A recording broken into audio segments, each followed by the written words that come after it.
Welcome to VVB9 news. Polavaram నిధులపై కేంద్రానికి ముఖ్యమంత్రి చంద్రబాబు కృతజ్ఞతలు.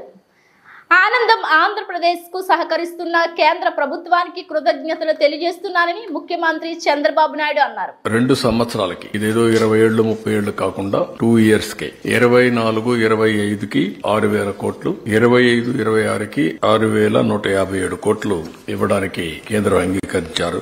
ఇక్కడ కూడా డేట్ వారీగా ప్రిస్క్రైబ్ చేశారు. Construction of gap 1 ECRF dam December 24, construction of ECRF dam diaphragm wall gap 2 June 2025, completion of spillway and gates May 2025, completion of approach and pilot channels May 2025, completion of connectivities May 2025, completion of ECRF gap 2 and dam March 2026కి.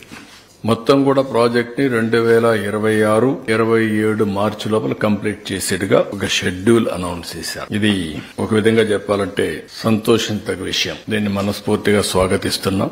Narendra Modi గారికి, నిర్మలా సీతారామన్ గారికి, CR Patil ఎవరైతే water resource minister ఆయనకి ముగ్గురు కూడా ధన్యవాదాలు తెలియజేస్తున్నాం.